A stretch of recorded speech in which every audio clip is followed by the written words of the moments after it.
Hey guys, today I'm gonna talk about the series Loki, episode 5 and 6. How was the episode? Let's find out. Being honest, this is one of the best episodes I ever seen. The best series till date. The best series till date I watched in Marvel. Being honest, this is not a stupid series, guys. This is actually real. Like really, like what do you mean is like the character growth from where he was like this Avengers enemy villain kind of guy who hated Thor, from him going a little bit empathizing in the second episode, going a little bit third. In the third episode, he really turns it to be good. Fourth episode, he really empathizes. Fifth and sixth goes above. Sixth episode, the final episode, you can really see the change. Like where he does not want a throne, he wants to safeguard everyone. He wants everyone to be safe. He does not want Kang to return and not the variants to come out. That's what his plan is. But when he fails, when he fails, the regret in his face. Oh my God, I failed. Then an episode season two episode one comes where you can see his character time slipping in front of past and present, and there he really feels, oh God, what did he do?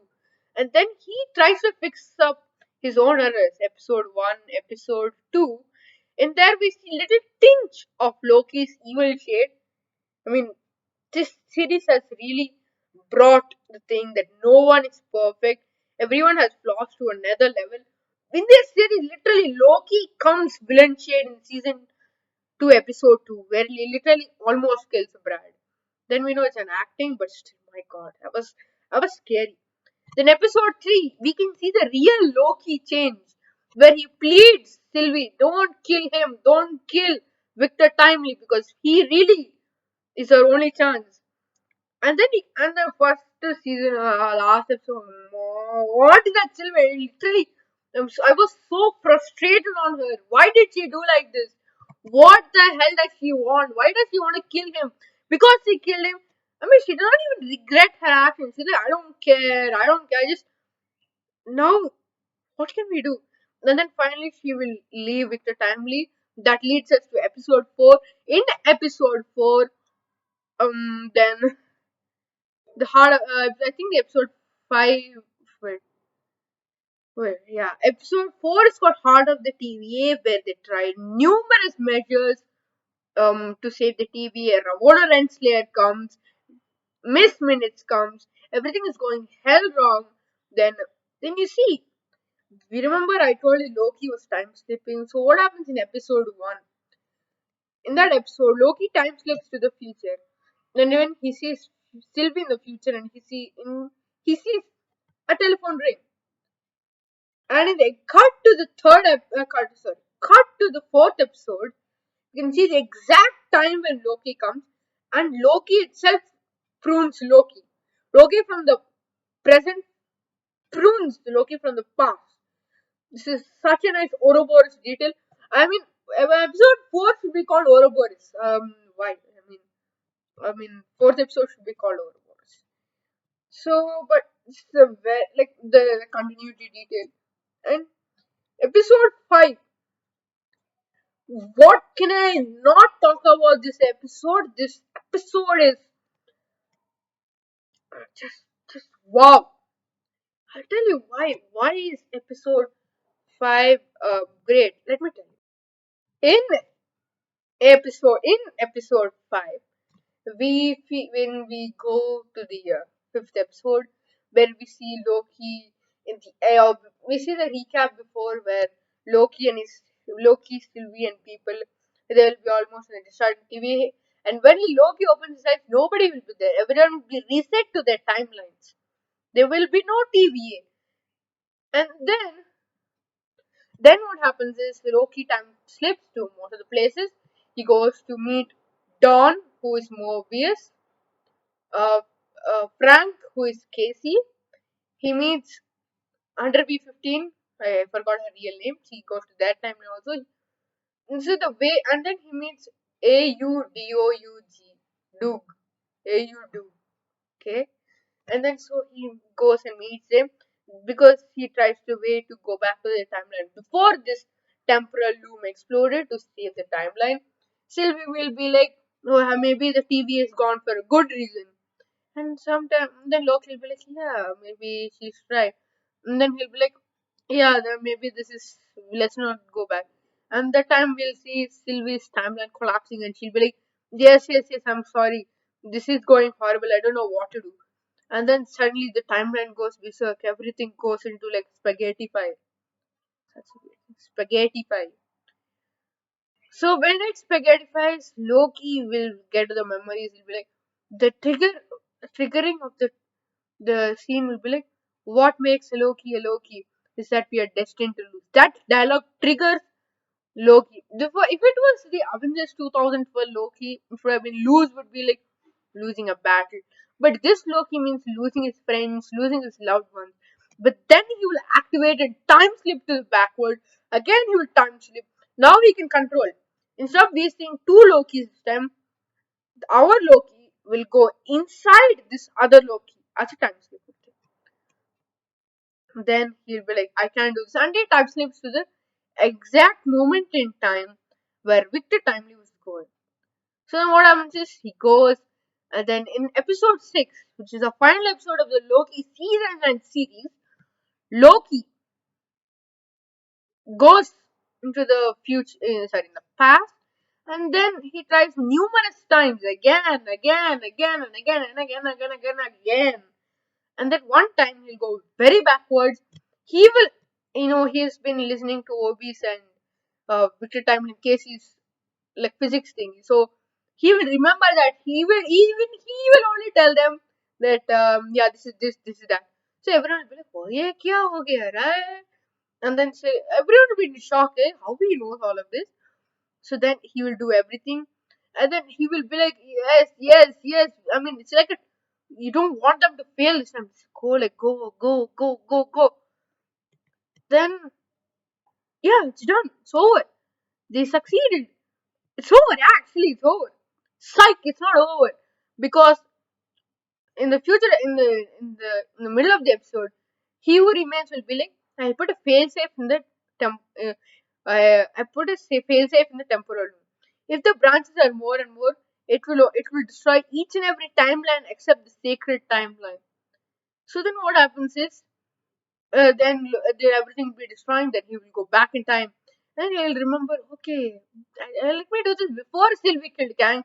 He would go back. He would have conversation with Kang. Then Kang will be like, "This is not the first time you. This is not the first conversation we're having, right?" And he's like, "Yeah, this is the first time." So then what happens is he will talk. He'll be like, "There's no other choice."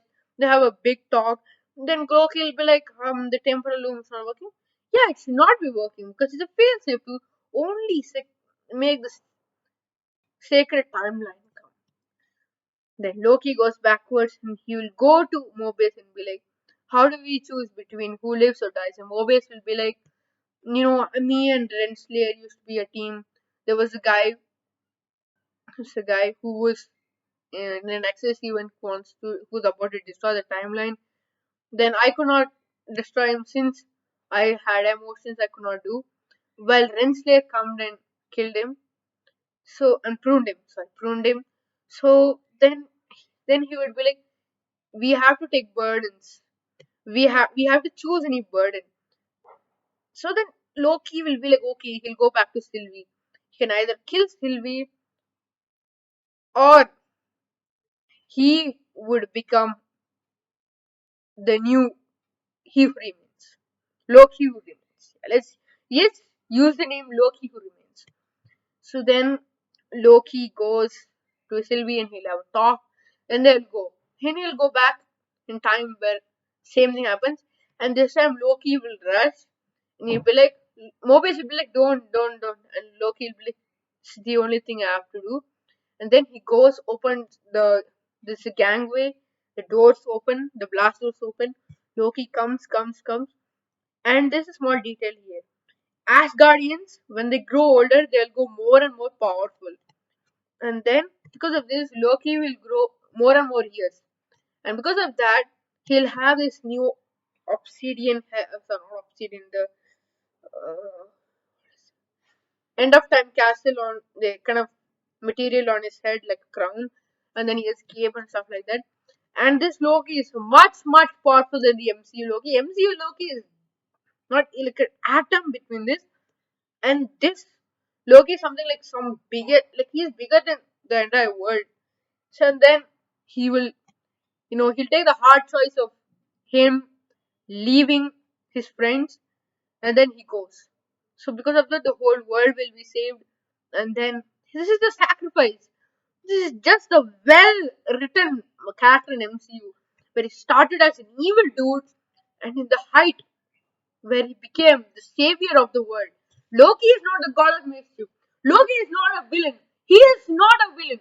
He is the god of stories, the god of the multiverse. He is Loki who remains. He is who he is.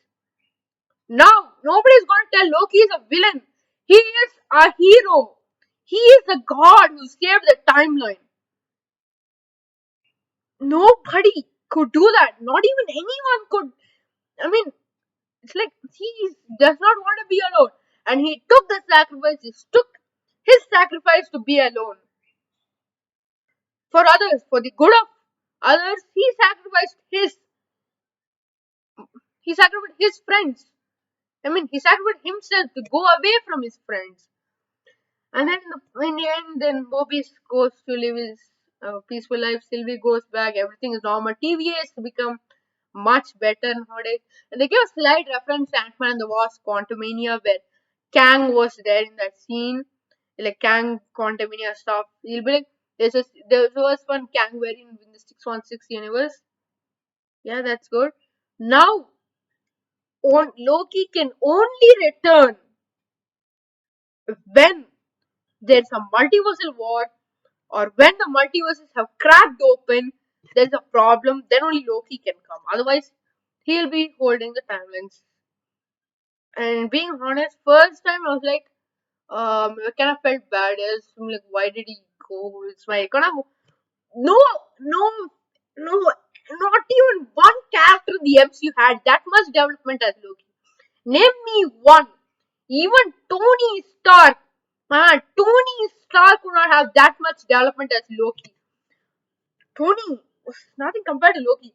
Tony's sacrifice of life was not even compared to Loki, what he has done. I mean, losing a life, okay, but distancing yourself, he has a bigger burden than Tony Stark. I'm not saying Tony Stark was sacrifice was worthless, but Loki's sacrifice was worth more. He he is now alone. His worst fear has come true, but he has accepted his fears and wants to. He is moving on. He is helping the timeline. He is holding the branches together like a hero. Loki is not a villain now. Loki is a savior. And I would like to end this wonderful. I would like to end this video with this wonderful Loki season 2 series with one dialogue. Your savior is here. Yeah. Now that my voice is cringe with Tom Hiddleston. He's a wonder, guys. Every character in the Loki series is wonderful. If you're a Marvel fan, please go watch this. This is awesome. Please just don't avoid the series. This is way better than She-Hulk and stuff like that. And on part of this video, there is this what is that? Echo series which released, and my god, Marvel is getting hell of a better. Like now it's going R-rated for the first time. It's going violent for the first time. Okay, hope it's good. Marvel's going the right path nowadays, not going horrible. So Marvel has learned from its mistakes, and let's hope Marvel gets better. Set now Loki is at its top peak, peak level, peak level of Marvel. Let's hope it does not drop down. It should be stay there. I mean, DC is dropped down. So thank you all for watching. Please like, share, comment, and subscribe to Daily Reviews. See you all in the next one. Bye bye.